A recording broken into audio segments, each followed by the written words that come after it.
No importa que se haya cortado. A ver, comienza desde ahí.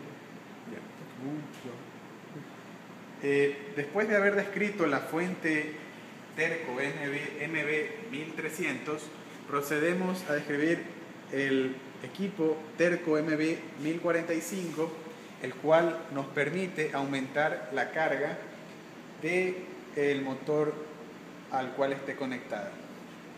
Ok, entonces inicialmente este es un equipo Terco también el cual nos muestra la velocidad en RPM.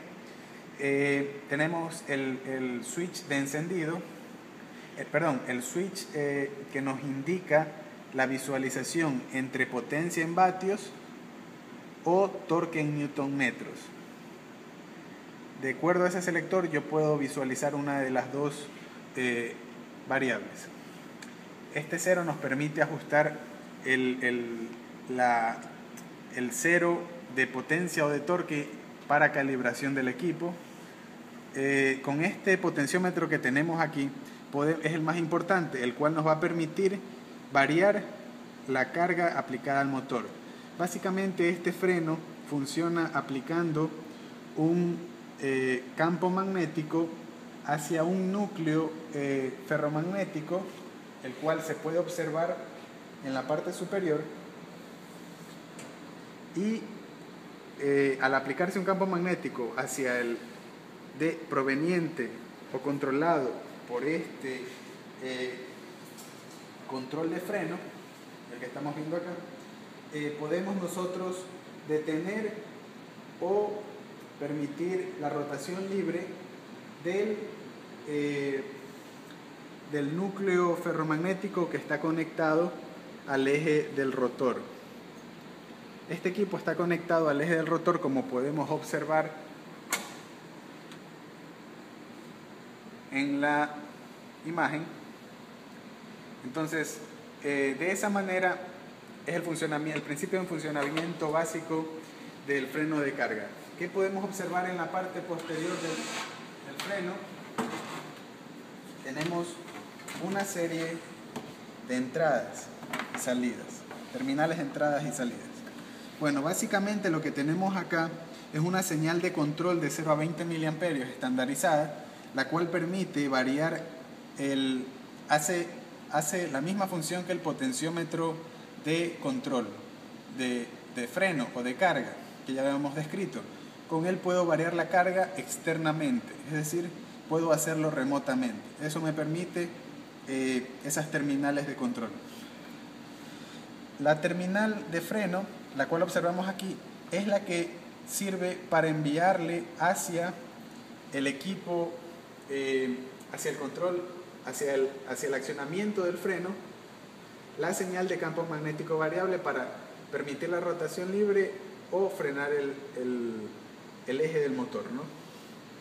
¿Qué vemos nosotros acá? Nosotros observamos una galga extensiométrica, la cual permite detectar la torsión realizada en el motor. Y esto de aquí es sinónimo de torque, es decir, con esa galga extensiométrica estaríamos nosotros sensando el torque del motor. Por eso es que nosotros podemos visualizarlo en el display previamente indicado, en el panel frontal. Bueno, a continuación tenemos nosotros la salida de 0 a 20 miliamperios, también estandarizada, la cual muestra newton metros o potencia o RPM. Newton metros o potencia la podemos elegir con el switch que se encontraba en el panel frontal, también indicado anteriormente, y las RPM, las cuales también se visualizaban en el panel frontal. ¿Cómo podemos observar RPM? Obviamente deberíamos conectarle una señal proveniente de un taco generador, las cuales se muestran en estas terminales. Bueno, reponemos la ubicación del equipo y como dato adicional se muestra la conexión de la galga extensiométrica, la cual lo podemos observar ahí.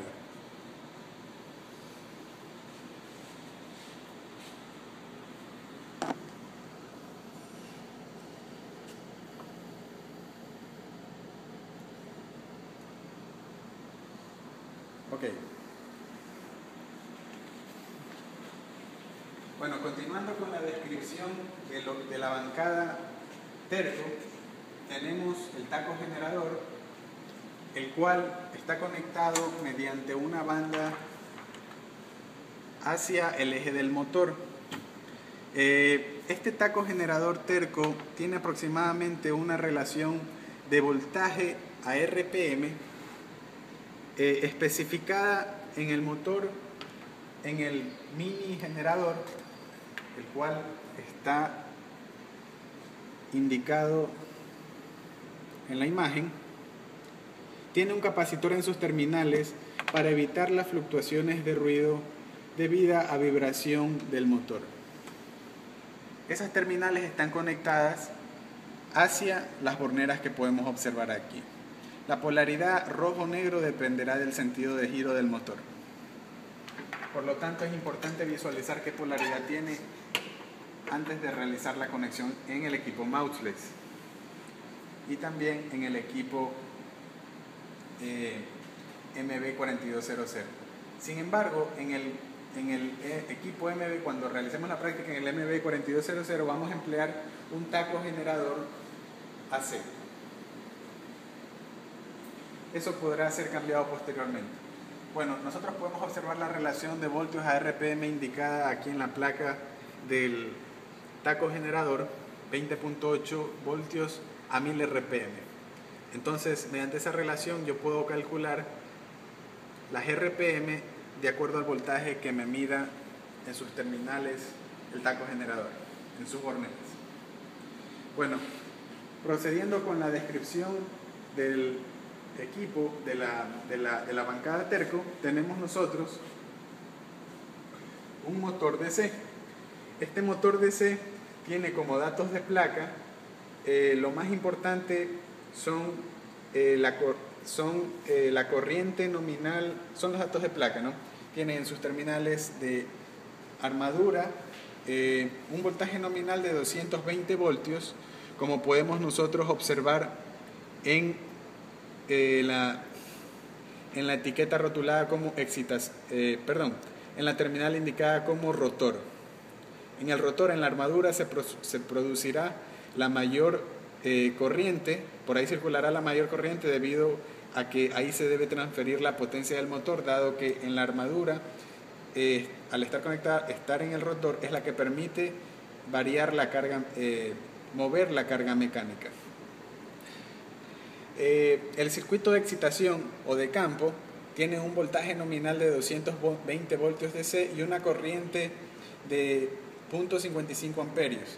Esto tendría sentido dado que el circuito de campo sirve únicamente para generar el flujo necesario para producir la FEM. Recordemos que la FEM de un motor DC es una constante que depende de la construcción de la máquina, el flujo del motor y la velocidad del motor.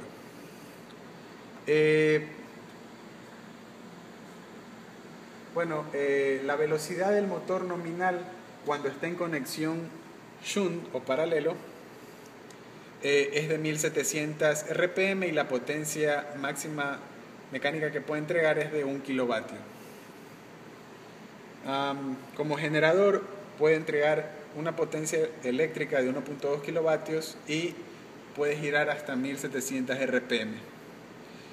Como motor serie, una potencia entregada de 1 kilovatio y una velocidad nominal de 1400 RPM. Bueno, continuando con la descripción del motor, podemos observar nosotros las borneras. Tenemos nosotros rotuladas las borneras de campo F1 y F2, las terminales de armadura A1 y A2 y un devanado serie, el cual nos permite hacer un devanado adicional, el cual nos permite hacer la conexión serie del motor. El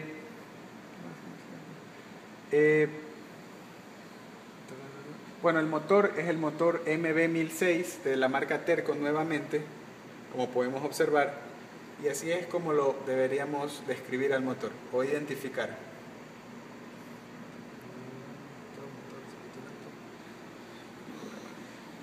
Finalmente tendríamos el motor de inducción Terco también. Podemos observar que el nombre del motor es el motor MB1009. Tenemos nosotros, al ser un motor de inducción, tendríamos tres grupos de bobinas, uno para cada fase. Tenemos las bobinas U, una bobina básicamente, la bobina para la fase U, para la fase B y para la fase W. La conexión de este transformador, de este motor, va a ser realizada en el laboratorio en delta, debido a que el voltaje que disponemos en el laboratorio es de 208 voltios de línea a línea. Como podemos observar en la placa, cuando la conexión es delta, debemos aplicar un voltaje de 220 voltios. Si la conexión fuera Y, deberíamos aplicar un voltaje de 380 voltios. Dado que en el laboratorio disponemos de 208 voltios, se aproxima más a 220 voltios. Y está dentro del límite del 15% del voltaje nominal del motor. En este caso, el voltaje nominal del motor es 220 voltios, 208 estaría dentro de ese rango, más o menos 15%. La corriente nominal del motor, cuando la conexión es de 200, es conexión delta, es de 6.95 amperios. La potencia del motor es de 1.5 kilovatios